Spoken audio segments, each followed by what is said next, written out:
นี้คือคุณยายจะดีซอยน้องซื้อเกลือซื้อเมนูน้องเด้อ2,000 กีบเด้ออันนี้เป็นเงินคุณยายจะดีฝากให้น้องว่าอยากซื้อผ้าห่มกับเสื้อเนาะ1 2 3 4 5 6 7,000 กีบน้องเด้อเอาขอบใจคุณยายจะดีได้เป็นบ่เอาขอบใจละลายเด้อคุณยายใจดีจากฝั่งไทยขอให้อยู่ดีมีแห้งขอให้ร่ำให้รวยขอให้อยู่มันคนยืน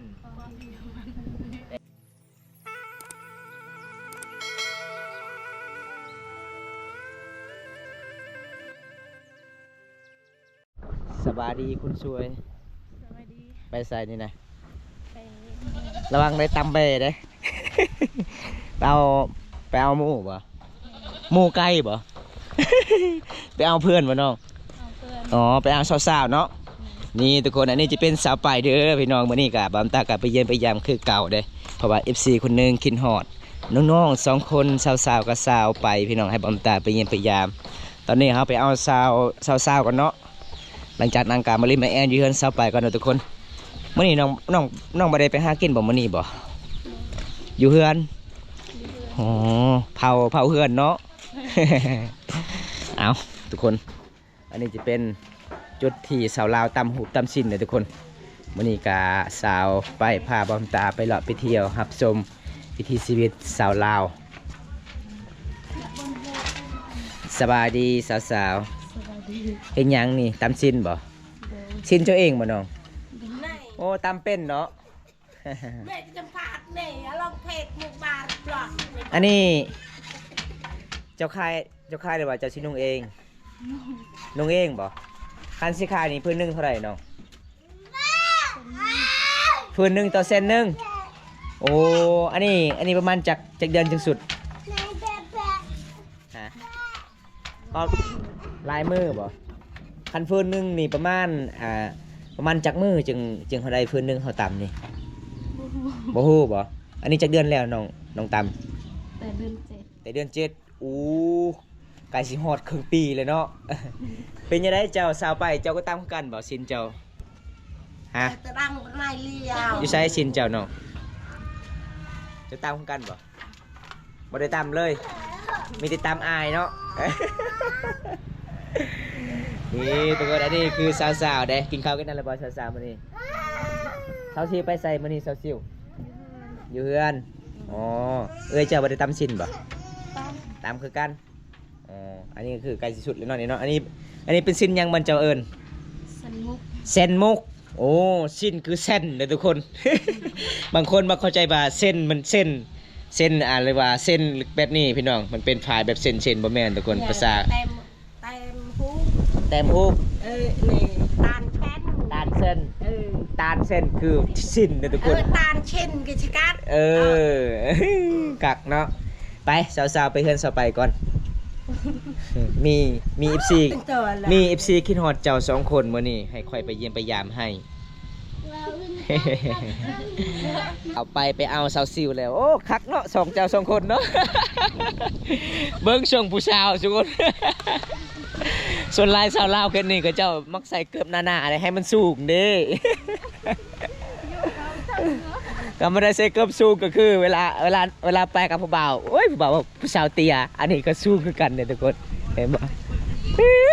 พี่น้องเลยอีกยังจะเห็นผู้บ่าวรอป่ะ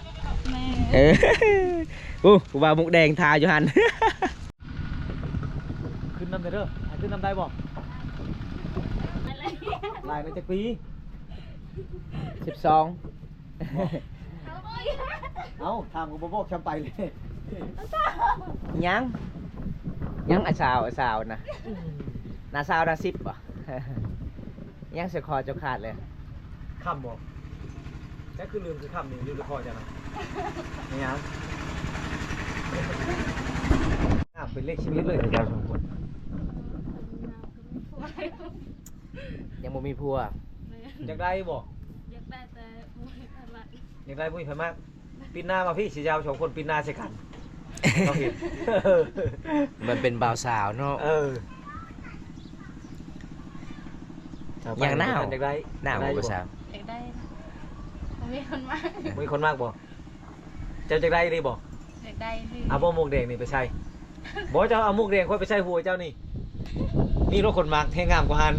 ข้าเจ้าบ่ย่านเป็นเห่า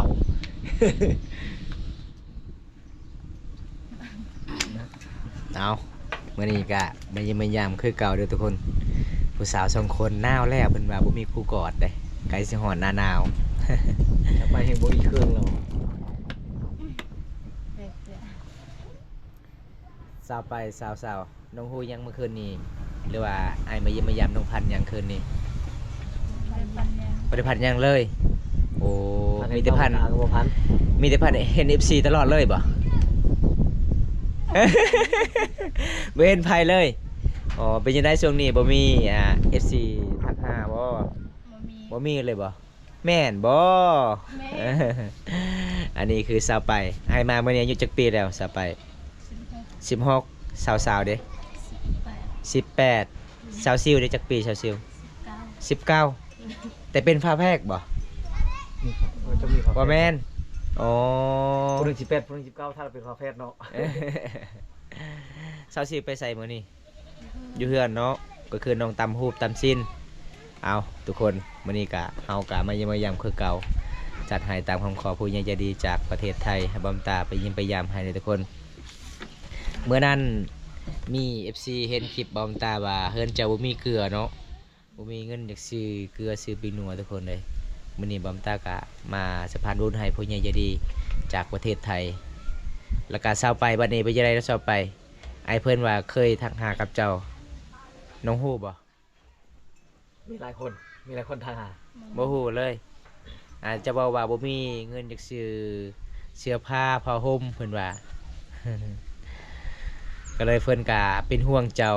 มาแบ่งปันความเฮายิ้มเพราะว่าอ้ายเพิ่นก็บ่มีเงินบ่มีคำคือกันเด้แต่อ้ายเพิ่นก็ฮักเพลงนี่เคสดบอดให้บอมตาไปเยี่ยมไปยาม แล้วก็ไปสะพานบุญให้แล้วก็สาวๆเนี่ยเพิ่นว่าจักซอยสาวๆซื้อเกลือซื้อปีนัวก็คือสาวซิวก็อยู่เฮือนเนาะไปบ่ได้ไปหาหน้าไม้ไปขายบ่น้อง ผมมีน้ำมัน บ่มีหน้าไม้แล้วบ่ได้ไปสระป่าบ่บ่มีปลาอีก นี่บ่ป่า บ่มี ป่าอยู่ห้วยผู้ใด อยู่ห้วยก็บ่มีบ่อยู่บ้านน้องบ่มีห้วยบ่บ่มีห้วย ห่วยก็มีแต่ปลาบ่มี โอ้ เจ้าลงมุดลงเบิ่งเลยเจ้าลงเบิ่งแล้วน้ำอยู่ในใต้น้ำบ่ว่าบ่มีป่า ส่วนหลายนี่อยู่บ้านน้องนี่มันจะเป็นห้วยน้อยเนาะส่วนหลายนี่ปลาคอหลาย ได้ เด้ ยังนี่พัด ปลาคอหลายปลาดุกหลายเด้ ปีกเนาะ ห้วยน้อยนี่ก็บ่เคยได้อยู่บ่ฮะ น่ะดาวเฮ้ยก็เอาอาการเลย อากา บ่แม่นเจ้าบ่ได้ไปหาป่าคือบ่ว่าบ่มีป่านะ อากาบ่มีอากาบ่มีปลา บ่มีป่าเอ้ยชาวนี่ จะไปในหลายเนาะเราไปหาป่าแต่ก็เอาไปบ่จะไป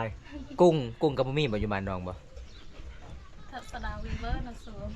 หอยเด้ก็บ่มี มีนะ มีหอยมีจักโต มีจักหน่วย มีจักหน่วย มีจักหน่วยหอย ลาย หลาย จะไปใช้จะบ่ได้ตามเขานะ เพิ่นเจ้าบ่มีข้าวบ่มีหยัง แต่ว่าข้าวเปลือกเราบ่ได้ตามเขาเรา โอ้หงสีบ่มี มี เป็นหยังคือบ่ได้ตำคือบ่ได้กินข้าวเช้าฮะมันเจ้าขี้ขลาดบ่ดอก ฮะ ทานเลย ขี้ขลาดเอ้ย แล้วคันขี้ขลาดเอ้ยมีไผมักแล้วคันเอาพัวแล้วขี้ขลาด มักคนก็บ่มักคนขี้คร้านไปกับขี้คร้านพอแห้งเลย พัวขี้ขลาดเข้าไป เมีย ขี้คร้านเลย เมียขี้ขลาดสิได้หยังกินข้าวของน้องนี่ยังบ่ทันได้แห้งบ่ตำบ่ได้โอ้เพราะว่าบ้านเฮาก็ใกล้สิฮอดหน้าหนาวเนาะก็เลยเฮาตำมันยาก ต้ นิ อ ดนึ ง ง ต่างอีกบ่ แม่นต้องได้ตากเลย โอ้ เพราะว่าเฮาสีมันก็บ่แห้งเพราะว่าครับเป็นพวกสีจีนเนาะแม่นบ่เป็นหยังเจ้าสาวๆเจ้าว่ามันเจ้าเจ็บแอวบ่ตำสิ้นบ่น้อง เอาวันนี้ก็บอมตาก็มาจัดให้ตังของคอผู้ใหญ่ใจดีจากประเทศไทยน้องอันนี้ก็คือผู้ใหญ่ใจดีซอยน้องซื้อเกลือซื้อเป็นนัวเลยน้องเด้อ2,000กีบเด้อ ขอบใจเลย อันนี้เป็นเงินผู้ใหญ่ใจดีฝากให้น้องว่าอยากซื้อมาโฮมกับเสื้อเนาะ1 2 3 4 5 6 7 7เซนกีบพี่น้องเด้อเอา กอง เอาขอขอบใจผู้ใหญ่ใจดีได้เป็นบ่เอานอกไหมขอบใจละลายๆเด้อ ขอบใจหลายๆเด้อ ผู้ใหญ่ใจดี ผู้ใหญ่ใจดี จากฝั่งไทย จากคนไทย ขอให้อยู่ดีมีแห้ง ขอให้อยู่ดี ขอให้ร่ำให้รวย ขอให้ร่ำให้รวย ขอให้อยู่มันคนยืน ขอให้อยู่มัน แต่นี้ต่อไป ต่อไป ขอให้อ้าย ขอให้อ้าย ขอให้อ้าย ได้เงิน ได้เงิน กลับคืนรอยเท้าฟันเท้าเด้อ คืนไว้ถ้าฟันดาวเด้อ เป็นยังไงดีใจวะน้อง ดีใจ ดีใจเนาะ น้องบูฮูเลยบ่ามีผู้ใหญ่ใจบุญให้มาแต่ประเทศไทยบูฮูเลย โอ้น้องบ่คือประพันธ์เลยโอ้เพราะว่าไอ้ใหญ่เพิ่นกะไปบ่ได้ช่วงนี้เพราะว่าขาหักแล้วรถต่ำ ฮะ ก็เลยไอ้ใหญ่เพิ่นก็ยังเป็นห่วงเบิ่งคลิปเฮาว่าถึงเรื่องข้างนอกกับบ่มีหยังเนาะไอ้ใหญ่เพิ่นก็มาแบ่งปันได้ไอ้ใหญ่เพิ่นตอนนี้ยังอยู่โรงพยาบาลยังรักษาขามันหักรถใหญ่ต่ำ ผู้พาเงินมานี่ แม่น โอ้ แต่ไอ้ใหญ่เพิ่นเบิ่งคลิปแล้วก็ไอ้ใหญ่เพิ่นก็เป็นห่วงซอยกัน โดยที่ว่าตัวเราก็ยังอยู่โรงพยาบาลอยู่ แม่ ยังเอาเงินพาเงินมาให้ แม่ ช่วยสาวๆอยู่โอ้ แม่น แต่ดีหลายเนาะ โดยเอามื้อนี้ก็บ่มีหยังหลายเด้อทุกคนมื้อนี้ก็บอมตาก็ไปเฮ็ดทำบุญให้ไปทำบุญนํกันแล้วก็อ้ายที่ข้าฮักก็ขอให้เซาไวๆเด้อขอให้อยู่ดีมีแห้งขอให้ร่ำให้รวย ขอให้อยู่มันคนยืนแต่นี้ต่อไป เป็นจังได๋เนาะสาวไปก็สาวๆดีใจบ่ ดีใจ ดีใจจากเปอร์เซ็น โอ้ ต์ เรา เนาะ จะใหม่ดิ ลอย 100%แล้วเนาะ ไป หลังจากได้เงินนี่แล้วน้องอยากซื้อหยัง ซื้อเครื่อง ซื้อเครื่องบ่โอ้แสดงว่าน้องนี่บ่มีเสื้อผ้าสินุ่งบ่น้องใครสิมันหนาวเนาะชนสาวๆเด้สิซื้อเกลือเป็นนัวเลยบ่น้องอ๋อเพราะว่าเฮาก็ใช้ชีวิตพ่อแม่ก็บ่มีเนาะดำรงชีวิตตามลำพังทุกคนเลยขาดพ่อขาดแม่สาวๆพี่น้องตอนนี้น้องสองคนยังนอนนํกันบ่โอ้เป็นจังได๋ที่เฮือนบอมตาเฮ็ดซอยน้องมื้อนั้นน้องก็บ่กล้านอนหรือบ่หรือว่าจังได๋ มาการม บ่กล้านอนแล้วเป็นหยังคือบ่กล้านอนน้อง ยาน ย่านหยังเนาะ ยันโจร ย่านโจรโอ้แสดงว่าโจรเคยขึ้นศาลน้องก่อนบ่ตอนนั้นบ่มีโจรเฮ็ดจังไดโจรลักหยังลักเงินลักคำหรือว่าจังได มาหู อ๋อเข้าห้องนอนน้องเลยอ๋อเป็นจังไดบ่ได้แจ้งในบ้านบ่น้องบ่ได้แจ้งเลย โจรมาแต่บ้านใด ที่บ้านตัวเอง บ้านเจ้าเองบ่โอ้พี่น้องเอ้ยแสดงว่าตอนนั้นบอมตาเฮ็ดเฮือนให้น้องนอนมีห้องนอนสำเร็จเนาะหลังจาก3 มื้อก็มีโจรขึ้นบ้านเลย แม่นบ่ แม่ แม่เนาะประมาณจังโมงโจรขึ้นบ้านน้อง 3 โมง 3 โมงดึกๆอู้พี่น้องเอ้ยเกือบอันตรายเลยเนาะบอมต้าเฮ็ดเฮือนซานก็ยันป้องกันโจรล่ะเพราะว่าเฮ็ดให้น้องงามๆเห็นห้องก็งามๆตะกี้ก็คือมีแต่เพบัตรผ้าบัตรผ้ายางเนาะก็เลยยันโจรขึ้นบ้านสุดท้ายแฮงโจรขึ้นบ้านอีกทุกคนเอ้ยน้องได้ยินเสียงช่างซีบ่โอ้เวลาโจรย่างเนาะเสียงช่างซีมันก็ดังเด้ตึงตึงตึง บัดเบิ่งไปแล้วเป็นไงโจรเข้าห้องไปแล้ว อ๋อ โจรเอายังมาจีน้อง เอามีดบ่ มาจีไผ 24 สาวซิวชวนสาวๆไปใส่ตอนนั้นสาว ไปคนอื่น ๆไปเฮือนเอื้อยจะไปแขกแล้วบ่น้อง อืม โอ้พี่น้องเอ้ยเฮ็ดจังใดพี่น้อง ขาดพ่อขาดแม่ มีโจรมาปล้นอีก เห็นแล้วก็สงสารน้องหลายทุกคนเลย อันนี้ก็คือสาวไปตะกี้ก็จะเป็นลูกกำพร้าเนาะ ขาดแม่เดี๋ยวนี้อีพ่อของเพิ่นเอาเมียใหม่ก็เลยเพิ่นอยู่นำพ่อคือเก่าเป็นยังไงหลังจากรู้สึกที่พ่อเอาเมียใหม่อีแม่ก็ยังฮักคือกันบ่ฮักแพงเนาะอ๋อก็คือสาวๆกับสาวซิวนี่พ่อแม่บ่มีเลย ก็พาเจ้าเนาะ กำพร้าขาดพ่อขาดแม่แต่น้อยเลยทุกคน อยู่น้ำไผ่แถวนี้อยู่น้ อยู่น้ำอ้าย จะนำอ้ายน้องมี FC คนหนึงว่าอ้ายน้องนี่ก็บ่ได้ซอยน้องเลยเฮ็ดเวียกบ่ บ่ได้ใส่เลย โอ้เฮ็ดให้กับน้องสองคนปีนี้ได้ข้าวให้จักสอบน้อง ฮอก 6กระสอบ ำอาชิพ่อกินบ่ บ่พอกิน บ่พอกินก็สมมุติว่าคันอายน้องนี่แบบอยู่บ้านเฮานี่บ่อยากซอยน้องเฮ็ดให้คันถ้ามีผู้ใหญ่ใจดีอยากให้อายน้องไปเฮ็ดงานอยู่ประเทศไทยอายน้องอยากไปบ่ บ่มี บ่ฮู้ ให้น้องทามเบิ่งเด้อแล้วก็มีผู้ใหญ่ใจดีอยากสนับสนุนให้อ้ายเจ้าไปเฮ็ดเวียกอยู่พุ่นแล้วก็แบบใดเขาหาเงินหาคำอ้ายเพิ่นก็สงสารน้องๆ3คนแล้วก็ให้น้องๆก็อยู่บ้านนี่ละเพราะว่าให้อ้ายเพิ่นไปก่อนหาเงินหาคำได้แล้วก็น้องจึงไปตำลังมีผู้ใหญ่ใจดีให้บ่ตาติดต่อถามเบิ่งอ้ายของน้องเด้อมีผู้ใหญ่ใจดีอยากสนับสนุนเพิ่นว่าคันอยู่นี่เพิ่นจะฝากเงินก็ ไปก็ดีนะ คันฝากเงินอยู่นี่สมมุติว่าสิเจ้าได้เงินได้คำแล้วสิเจ้าก็บ่ได้ซื้อหยังอายเจ้าไปลิ้นผู้สาวหมดเห็นบ่ก็เลยอายเพิ่นพาให้น้องๆไปเฮ็ดงานอยู่พุ่นเบิดตอนนั้นเวลาน้องไปอาบน้ำบำตาไปส่งไกลเลยทุกคนเลยไกลเป็นสันเป็นนอนอุ้ยลำบากหลายพี่น้องบ่อนน้ำที่น้องไปอาบก็คือแห้งแล้วบ่น้องบ่นั่นบ่มันเลิกอยู่บ่ยังเลิกบ่เลิกก็คือไม่ตะดังเลยบ่ เพิ่นว่าบ่ฮู้เลยเด้อทุกคนเลิกคือตะดังเลยเพิ่นด่า ผู้สาวเป็นตาแพงแท้ครับเพิ่นว่าขอบใจนี่เด้อขอบใจ FC นะ ใจเด้อ นี่ผู้สาวน่าฮักหลายสาวลาวหมู่บ้านภูนมังมีนอกซึกกับแต่เมืองอันนี้เป็นสาวลาวลูกคำผาเด้อทุกคนเลยลูกคำผาพี่น้องเห็นแล้วก็สงสารน้องหลายเลยมื้อนี้ก็ไปเยี่ยมไปยามคือเก่า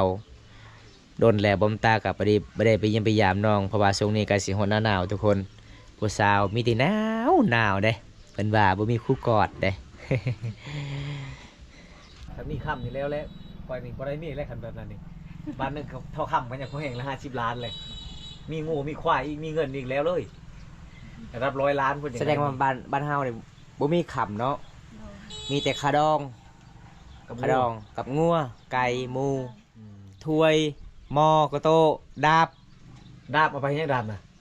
เอาโจ อาโจ โจ้นั่นแล้วดาบน่ะ มีดเอามีดนำเนาะ มีก็ได้โอ้แปลก งูได้ค่าดองเทียบเทียบชนบทมีมีดนำได้ทุกคนนะ แต่คำบ่มี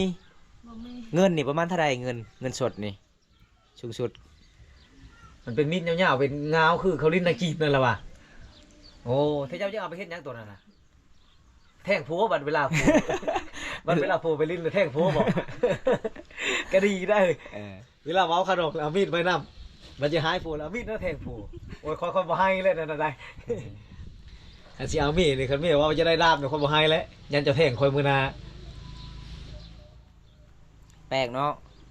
เงินสดนี่ประมาณเท่าไรเนาะน้องเคยเห็นอยู่บางคนน้องบ่ฮู้บ่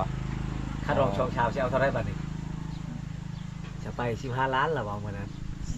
สื่อสาวๆเด้ เท่าไหร่ 10 ล้านก็ได้ 10 ล้านอีก ล้านก็ได้ แล้วบัดนี้สาวไปบ่มีผัวแล้ว เขาเอาเช้าๆมาแล้วเขาเมาแล้วจะเอาแพงกว่า บ่ได้คนเอาเลย10 ล้านแต่บ่มีไฟมัน 10 ล้านบ่มีไผมัก บอกว่าค่าดองไว้บางทีมีคนสนใจเด้แต่สบายหมูค่าดองเลย น้องไปมาซอยอ้ายขายหมูขายเครื่องอยู่กรุงเทพเดี๋ยวสิเลี้ยงหมูกระทะทุกวันเพิ่นว่าอยากไปขายบ่เครื่องอยู่กรุงเทพ ไป อยากไปเนาะเพิ่นว่าอยากไปเด้อ มึงจะเอาหมูกระทะเป็นยังไง หมูกระทะไปบ้านหยัง เขากระทะมาใหญ่ๆแต่เขาเอาหมูขึ้นไปตั้งเอาหมูขึ้นไปเลี้ยงอยู่ฮันเกินหมูกระทะ เขาเอาหมูขึ้นไปง้ออยู่หมูกระทะนะ ไป สบายดีบุพพานารักสวัสดีครับ FC ขอเบอร์โทรแน่บ่จื้อบ่ บ่จื้อ บ่จื้อเด้อผู้สาวชนบทนี่ส่วนหลายเขาเจ้าบ่ได้จื้อเบอร์เด้อทุกคนเลยบ่ได้จื้อเบอร์พี่น้องจื้อแต่ I love you เนาะ ฮิโลสวัสดีฮิโลโอ้พี่น้องวันนี้กะมาเล่นแม่แอนอยู่เฮือนน้องตอนนี้เวลา 11:00และวัน1นาทีเด้อทุกคนสาวลาวซองไอ้น้องเป็นพี่น้องกันทุกคนfrom Indonesia yes I from in Laos Savannakhet thank you so much thank you my friend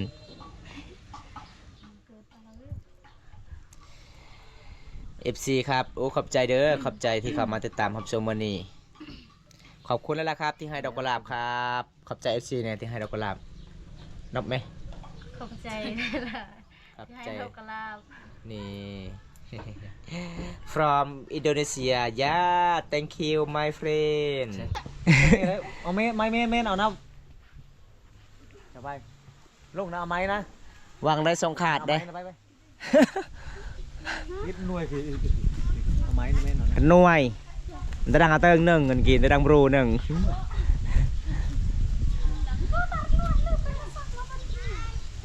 ให้ชาวไปลงนะมันเอาบ่ได้นะ ได้ครูเจ้าเคยขึ้นบ่สบายเจ้าเคยขึ้นบ่ อย่าตกนะค่อยสิฮับได้ใช่ไหม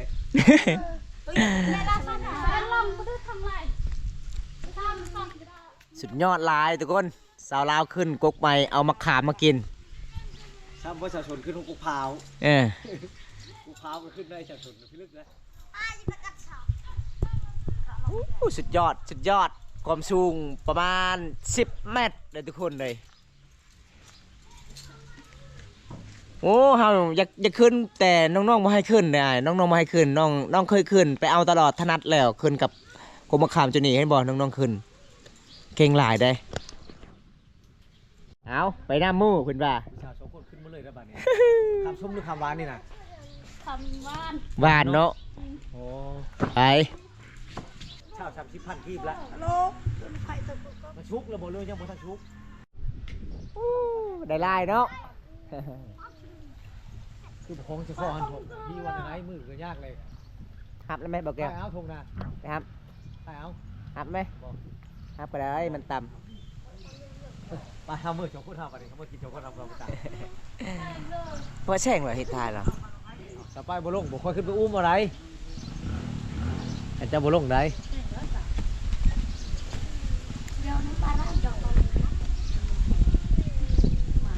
มึงคือธนัดขนาดเนาะขึ้นกง เก่งได้ยอมรับว่าเก่งได้ สาวชนบทเดี๋ยวโอ้ยขึ้นกงพร้าวก็ได้นะมานี่นะ เออ จะไปขึ้นน้ำมะพร้าวดูขึ้นได้บอกกงพร้าวบอก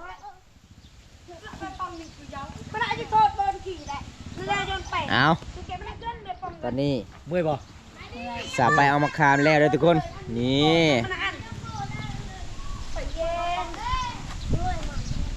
ไปครับบัดนี้เอา จะบอกครับบอก กินชมน้ำกันเลยทุกคน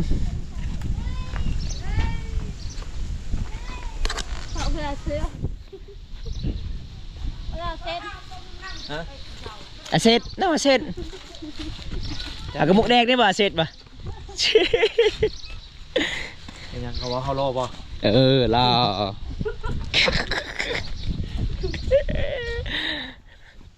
หาซ้ำมุกแดงนี่ยากแล้วเนาะไปเนาะ เส้นโต้ย tôi sẽ lấy chữ tôi เจาะต่างหากเจาะมุชราเรื่องคือเจาะนั่นคืออะไร สองสาวใครโสดบ้างครับโสดด้วยครับ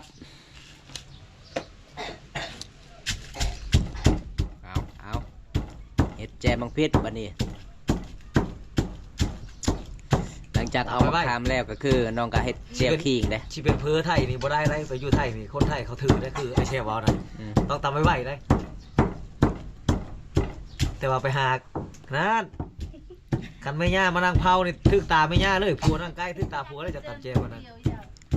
ถึกตาไม่ยากใครถึกทรงเจ้าทรงขาดพุ้นระวัง เจ้าผู้นั่งข้างๆนี่ สาวลาวเขาตำเจมีแต่ยืนๆนั่นนี่แหละไอเชฟว่าต้องตำไว้ไหวได้หรอวะได้ อ๋อ เห็นเราสอนชาโทษนะ สาวๆเกมมาบ้านน้องนี่บ่เวลาตำเจบอเวลาตำส้มบอตำเสร็จแล้วคือเลี่ยกันบ่สากบ่โอ้ เนาะ เนาะ บุหันบุเรียที่ เลี่ยคือกันในชนบท ตำแต่เจลนี่ไร เฮาเลยคิดว่าแต่ชาวโทเลี่ยก็คือหลายๆคนมักเลี่ยคือกันเนาะ ตำเนี่ยเชฟ ตำแล้วเลี่ยมันสินัวหรือบ่หรือว่ามันบ่ได้นัวต้องฮู้บอนสากอันแหละ ชิมอยู่หัน โต๊ะเต้มันเรียงเนาะ แปะ บ่ เตะ เออ เตะเตะ คือสเรากะมาปลูกคลองเห็นบ่คลองป้องกันผีปอบผีกระสือต้องปลูกอยู่ในบ้านเลย มันหายากทุกคนมีที่เขตชนบทได้มีแบบนี้ทุกคนเห็นบ่ เอาเลยซิมเลยเตียวเลย บอสไปชิม มาเด้อมากินสมน้ำกันเด้อ สมหยังเนาะผู้สาว สมขาม สมมะขามภาษาบ้านเจ้าเอิ้นว่าสมอีหยัง ปิล ปิลปลาไหลปิลบ่ ปินไปปินมา โอ้ ปลาไหลปิลคือสมมะขามเลยทุกคนมาทุกคนกินน้ำกัน กินสมมะเพชรเจล จะปัดเอาเด้อ มา เด้อ กินแซ่บหลายเด้อทุกคนกับสาวงามเด้อ ปลาเชิญจะปลาเชิญเฮา แซ่บแซ่บแซ่บอร่อยอร่อยเอาสาวไปสาวสาวหลังจากกินสมกุนเมียงแล้ว